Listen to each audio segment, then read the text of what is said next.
प्रदेश के परिवहन विभाग के मंत्री श्री दयाशंकर सिंह जी, राज्य निर्वाचन आयुक्त श्री मनोज कुमार जी, मुख्य सचिव श्री दुर्गाशंकर मिश्र जी,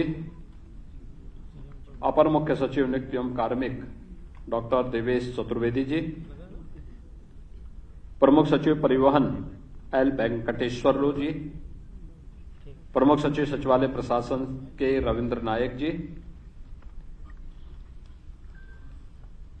आज के इस कार्यक्रम में उपस्थित प्रदेश सरकार के विभिन्न विभागों के हमारे सभी प्रशासनिक और विभागीय अधिकारीगण, प्रदेश भर से आए हुए वे 510 अभ्यर्थीगण जिनकी आज चयन की प्रक्रिया पूरी होने के बाद उन्हें नियुक्ति पत्र प्राप्त हो रहा है, उनके अभिभावकगण और सभी अभ्यर्थीगण, सफलतम अभ्यर्थीगण और उपस्थित भाइयों बहनों, आदरणीय प्रधानमंत्री जी की प्रेरणा से उनके मार्गदर्शन में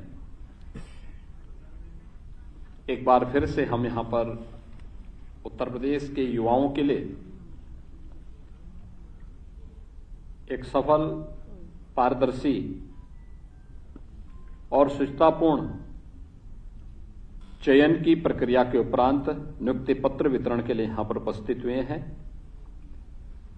इन तीनों विभागों के लिए जिन अभ्यर्थियों ने सफलतापूर्वक आज स्थान प्राप्त करके नियुक्ति पत्र प्राप्त कर रहे हैं, इन्हें मैं प्रदेश सरकार की ओर से हृदय से बधाई देता हूं, अपनी शुभकामनाएं देता हूं। मेरे लिए बहुत महत्वपूर्ण क्षण है कि सचिवालय प्रशासन के समीक्षा अधिकारी और सहायक समीक्षा अधिकारी के रूप में यहां पर 199 अभ्यर्थियों को नियुक्ति पत्र वितरण का कार्य आज संपन्न हो रहा है। राज्य निर्वाचन आयोग में 128 कनिष्ठ सहायक की नियुक्ति की प्रक्रिया आज पूरी होकर के उन्हें नियुक्ति पत्र वितरित हो रहा है और परिवहन विभाग में भी 183 कनिष्ठ सहायक की नियुक्ति की प्रक्रिया पूरी करते हुए उन्हें नियुक्ति पत्र वितरण का कार्य संपन्न हो रहा है। आपने देखा होगा अभी जिन 5, मेरी इच्छा थी सभी को नियुक्ति पत्र वितरण अपने हाथ से करूं, लेकिन समय की अपनी एक सीमा होती है, उसकी अपनी एक बाध्यता होती है और उस समय सीमा के अंदर पूरे कार्यक्रम को संपन्न करना होता है। लेकिन जिन 5 अभ्यर्थियों को नियुक्ति पत्र वितरण के साथ ही उनका संबोधन का कार्यक्रम संपन्न हुआ, आपने देखा होगा अलग अलग पृष्ठभूमि से जुड़े हुए वे सभी लोग हैं। कोई अम्बेडकर नगर से, कोई लखनऊ से, कोई बिजनौर से, कोई अयोध्या से, कोई गोंडा से, अलग अलग राज्य के अलग अलग भागों में। कोई सोचता भी था पहले बिजनौर से कोई नियुक्ति हो पाएगी किसी युवा की, कोई सोचता था अम्बेडकर नगर से भी नियुक्ति की प्रक्रिया के साथ कोई जुड़ पाएगा।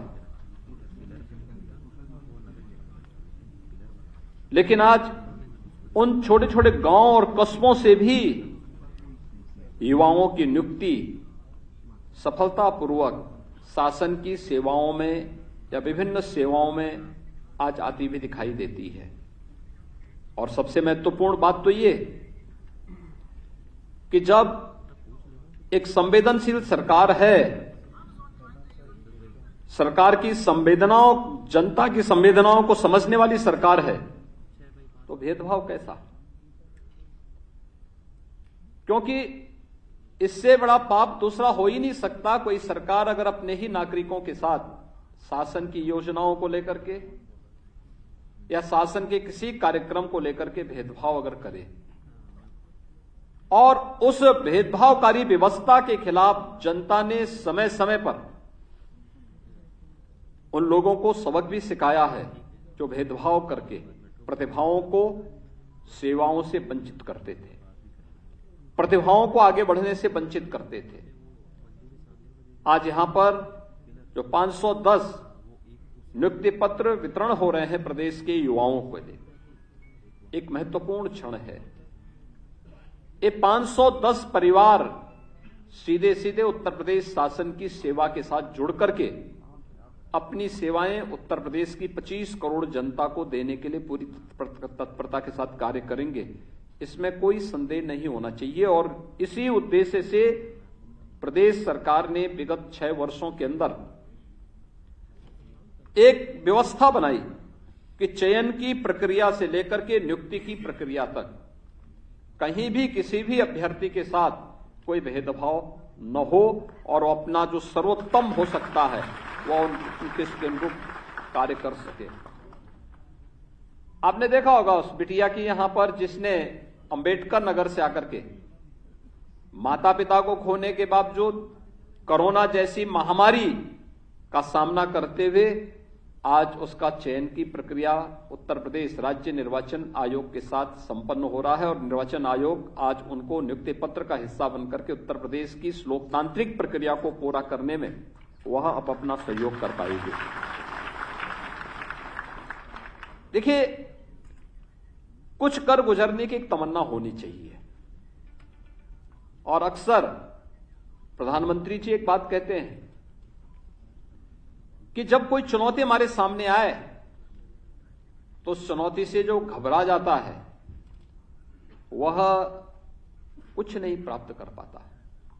चुनौती आपके सामने है, इसका मतलब आपके लिए कुछ नए अवसर आने वाले हैं और उन अवसरों को अपने अनुरूप, समाज के अनुरूप और समाज और राज्य के अनुरूप या देश के अनुरूप कैसे उसको मोड़ना है, इस सामर्थ्य को विकसित करना ही यह प्रतिभा है।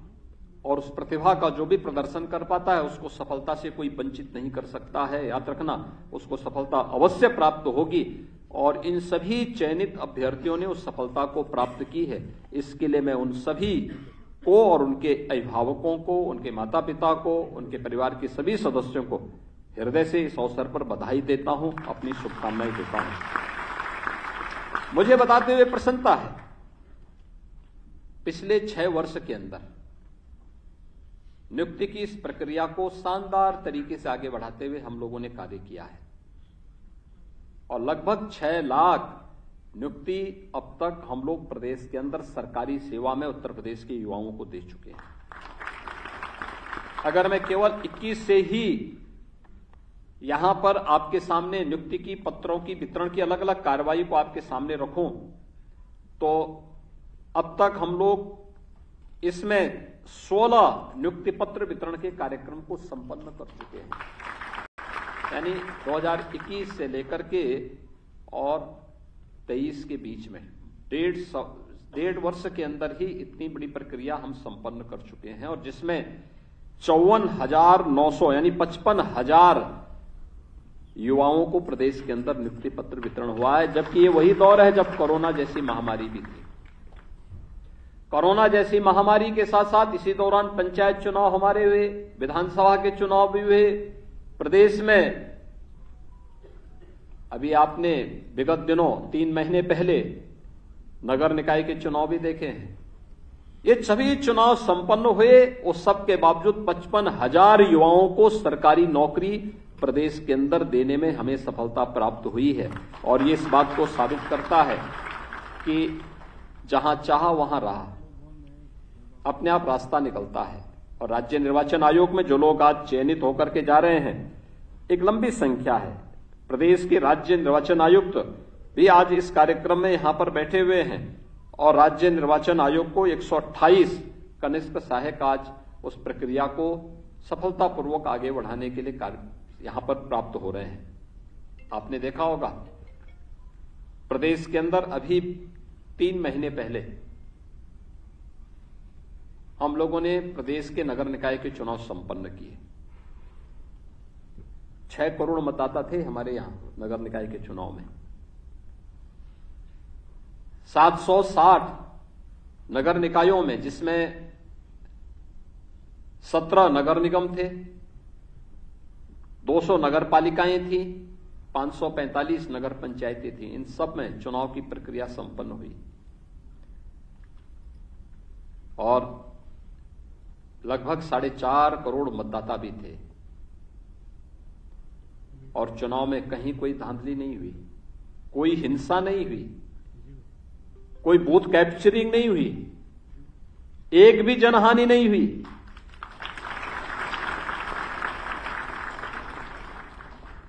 ये एक स्टैंडर्ड है, एक मानक है। अभी आपने वेस्ट बंगाल का पंचायत चुनाव देखा होगा, यानी जिस दिन मतदान था उस दिन तो लोगों की मौत हुई ही हुई।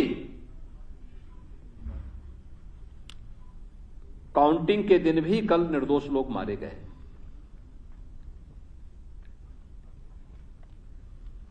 और ये लोग लोकतंत्र का ढिंडोरा पीटते हैं। जो लोग लोकतंत्र को सर्वाधिक नुकसान पहुंचा रहे हैं, वे लोग सबसे ज्यादा लोकतंत्र की बात भी करते हैं। उत्तर प्रदेश के अंदर आपने देखा होगा, पंचायत के चुनाव हुए, कोई हिंसा नहीं।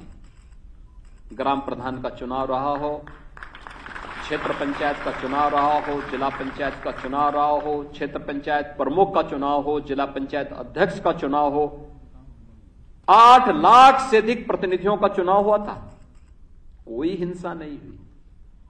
उसके बाद भारत निर्वाचन आयोग के नेतृत्व में 403 विधानसभा क्षेत्रों में उत्तर प्रदेश विधानसभा का चुनाव हुआ, कोई हिंसा नहीं। और इस बार अभी 3 महीने पहले प्रदेश के अंदर चुनाव संपन्न हुए, कोई हिंसा नहीं, कोई बूथ कैप्चरिंग नहीं, कहीं भी किसी प्रकार की कोई धांधली के लिए कोई जगह नहीं।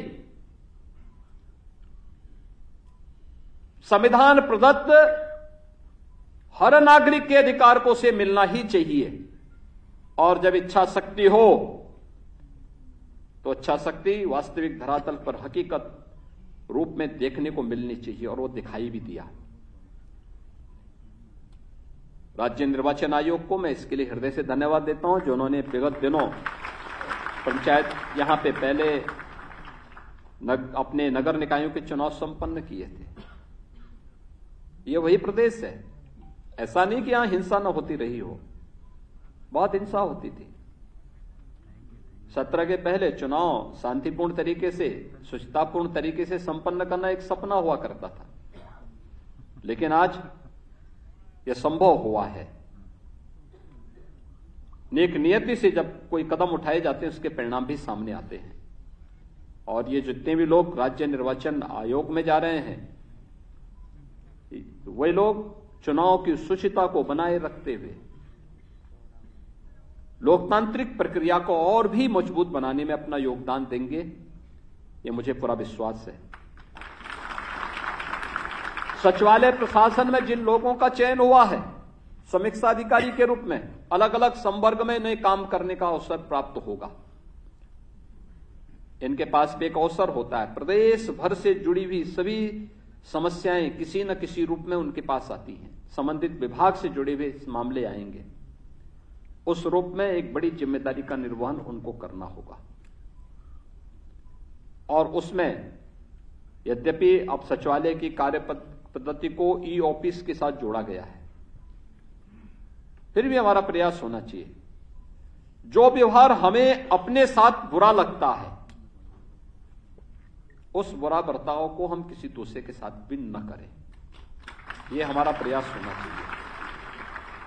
अगर हमें अपना कार्य अटकना बुरा लगता है तो हमारा प्रयास होना चाहिए कि किसी दूसरे का भी कार्य नहीं अटकना चाहिए। शासन ने तय कर रखा है, एक फाइल एक टेबल पे 3 दिन से अधिक अगर रहेगी तो उसकी जवाबदेही तय होगी।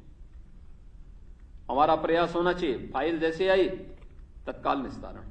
आप कभी मेरे कार्यालय में आइए, मेरे कितने भी दौरे के बाद भी मैं आऊंगा, मैं पहले सबसे पहला काम होता है, मैं पहले फाइलों को निपटाता हूं, एक एक फाइल को। कोई निर्णय लेने में कोई समय नहीं लगता।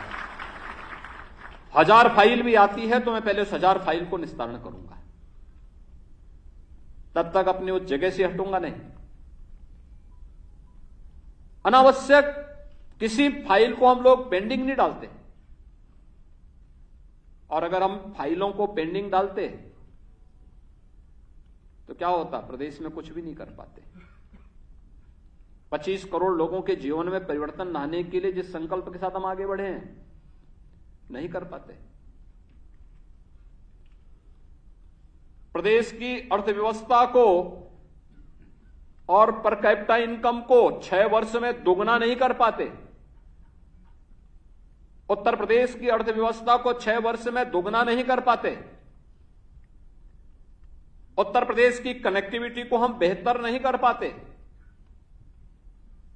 उत्तर प्रदेश के अंदर बिजली की किल्लत इसी प्रकार से मची होती जैसे 17 के पहले थी।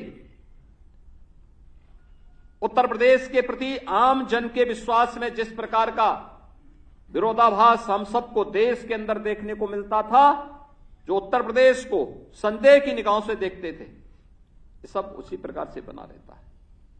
लेकिन पिछले 6 वर्ष के अंदर ईमानदारी से उठाए गए कदमों का परिणाम आज हमें हर क्षेत्र में देखने को मिलता है और चयन की प्रक्रिया भी उसी का एक हिस्सा है। चयन की प्रक्रिया में भी आपने देखा होगा कि पिछले 1.5 वर्ष से कम समय में ही कोरोना जैसी महामारी और 3 बड़े चुनावों के बावजूद 55,000 नौजवानों को सरकारी सेवा में हमने सीधे नौकरी की प्रक्रिया के साथ जोड़ने का काम किया है। और वह कार्य आज यहां पर 510 युवकों को, आज यहां पर भी युवाओं को, युवा साथियों को आज उत्तर प्रदेश शासन की सेवाओं के साथ जुड़ने का अवसर प्राप्त हो रहा है। इन सभी का मैं हृदय से स्वागत करता हूं। उत्तर प्रदेश शासन की सेवा का हिस्सा बनने के लिए इनका अभिनंदन करता हूं और उनसे यह भी अपेक्षा रखता हूं कि जिस निष्पक्ष और पारदर्शी तरीके से चयन की प्रक्रिया से वे गुजरे और उन्हें नियुक्ति पत्र प्राप्त हुआ, उसी प्रकार की शुचितापूर्ण और पारदर्शी कार्य पद्धति के माध्यम से उत्तर प्रदेश की 25 करोड़ जनता को भी पूरी राहत देने, शासन की सुविधाओं से लाभान्वित करने में भी वे सब अपना योगदान देंगे, क्योंकि ये हमारी नैतिक जिम्मेदारी बनती है अपने प्रदेश के बारे में सोचने के लिए, उत्तर प्रदेश के नागरिकों के बारे में सोचने के लिए। उस कार्यक्रम को हम आगे बढ़ाने का कार्य कर रहे हैं। आज आपने देखा होगा किसी भी आयोग हो, उत्तर प्रदेश लोक सेवा आयोग हो, उत्तर प्रदेश अधीनस्थ सेवा चयन आयोग हो, शिक्षा आयोग अभी हमारा बनने जा रहा है जिसमें उच्चतर शिक्षा चयन आयोग, माध्यमिक शिक्षा चयन आयोग, बेसिक की प्रक्रिया जितनी भी थी सभी उसके साथ जुड़ जाती है। हम पूरी पारदर्शी तरीके से इन सभी कार्यक्रमों को आगे बढ़ाने का कार्य कर रहे हैं और नियुक्ति की प्रक्रिया में इतनी नियुक्ति हुई लेकिन कोई उंगली नहीं उठा सकता। आरक्षण की सुविधा का पूरा लाभ, उन नियमों का जो संविधान प्रदत्त अधिकार है, हर तबके को भी उपलब्ध करवाए गए। कोई गुंजाइश किसी भी प्रकार की अव्यवस्था के लिए इसमें नहीं छोड़ा गया। और भाइयों बहनों, आज इसीलिए आज जब यहां पर हम लोग नियुक्ति पत्र वितरण के साथ जुड़े हैं, आपने देखा होगा अभी जो यहां पे एक छोटी सी वीडियो फिल्म आपके सामने प्रस्तुत की थी सूचना और जनसंपर्क विभाग के द्वारा, नियुक्ति और कार्मिक विभाग के सहयोग से। उसमें उन्होंने दिखाया कि कैसे हमने अनएम्प्लॉयमेंट रेट को प्रदेश के अंदर कम करने में सफलता प्राप्त की। अनएम्प्लॉयमेंट रेट, ये वही उत्तर प्रदेश है। 19% से अधिक यहां पे प्रदेश के अंदर यहां पर बेरोजगारी की समस्या थी, बहुत बड़ी समस्या थी, बहुत बड़ा संकट था। लेकिन हमने उन सभी सेक्टर्स का चयन किया, कहां पे उत्तर प्रदेश के युवाओं को रोजगार की संभावनाओं को हम आगे बढ़ा सकते हैं, कौन कौन से क्षेत्र होंगे। और 2 करोड़ से अधिक युवाओं को हम लोगों ने उस स्वतः रोजगार के साथ जोड़ने का काम भी किया है, रोजगार की उन संभावनाओं के साथ जोड़ने का काम भी किया। बैंकों के साथ जोड़ने और उसके माध्यम से स्वतः रोजगार का भी संभावनाओं को उपलब्ध कराया जा सके, लाखों युवाओं को उन कार्यक्रमों के साथ जोड़ने का काम किया। आज परिणाम है कि लगातार उत्तर प्रदेश के अंदर अनएम्प्लॉयमेंट रेट घटा है, लोगों को रोजगार की सुविधाएं मिली हैं। मुझे याद है कोरोना कालखंड में जब कामगार और श्रमिक उत्तर प्रदेश के अंदर आए, मैंने कई राज्यों के उस समय के मुख्यमंत्रियों से बातचीत की। मैंने कहा भी देखिए, उत्तर प्रदेश के लोगों को आप सुविधा नहीं दे रहे हैं, उत्तर प्रदेश के लोग वापस आ रहे हैं, कोरोना पे तो हम नियंत्रण कर लेंगे। आदरणीय प्रधानमंत्री जी ने जो कार्य योजना बनाई है, कोरोना उत्तर प्रदेश और देश के अंदर नियंत्रित हो जाएगा। लेकिन याद रखना, उत्तर प्रदेश के लोग अगर आपके यहां नहीं आएंगे तो आपके सामने संकट आपके सामने आएगा, मेरे सामने नहीं आने वाला है। और आपने देखा होगा, जो लोग वापस आए थे, 95% लोग उत्तर प्रदेश के अंदर ही उन्होंने अपना काम शुरू किया। एमएसएमई यूनिट में 1 डिस्ट्रिक्ट 1 प्रोडक्ट के कार्यों के साथ, उत्तर प्रदेश के अंदर इंफ्रास्ट्रक्चर के जो कार्य चल रहे हैं उनके साथ, वे सभी हमारे जो मैन पावर अन्य राज्यों से आई हुए यहां जुड़े, यहीं पे काम उन्होंने शुरू किया। संकट हमारे यहां नहीं आया, हमें तो एक स्किल मैन पावर मिला, लेकिन जिन राज्यों ने उस समय उपेक्षा की उनके पास आज कमी है। वे लोग कह रहे हैं कि साहब हमें लोग चाहिए, लोग मिल नहीं रहे हैं। तो मैं उनसे यही कहता हूं कि भाई देखो, उस समय आपने ध्यान नहीं दिया जब उनके ऊपर संकट था। हमारी सरकार ने ध्यान दिया, हमने सबके लिए पलक पावड़े बिछा करके सबका स्वागत किया, और वे आज उत्तर प्रदेश के विकास में सभी लोग काम कर रहे हैं, योगदान दे रहे हैं, और इसी प्रकार की अपेक्षा हम आपसे भी रखेंगे। उत्तर प्रदेश को आने वाले समय में देश की अग्रणी अर्थव्यवस्था के रूप में स्थापित करना है। आदरणीय प्रधानमंत्री जी के उस संकल्प के साथ कि भारत दुनिया की तीसरी बड़ी अर्थव्यवस्था बने, इसके लिए $5 ट्रिलियन की इकोनॉमी भारत की बने, इसके लिए उत्तर प्रदेश की महती भूमिका होगी। और इसमें हर व्यक्ति अगर अपने अपने क्षेत्र में कार्य करना, ईमानदारी के साथ अपने कर्तव्यों का निर्वहन करने लग जाए, कोई कारण नहीं कि उत्तर प्रदेश इसमें सफल न हो जाए। अवश्य सफल होगा, कोई संदेह नहीं होना चाहिए। और उसी सफलता के मार्ग पर आगे बढ़ने के लिए एक अवसर, एक राज्य सेवा के साथ जुड़ने का आपको प्राप्त हुआ है।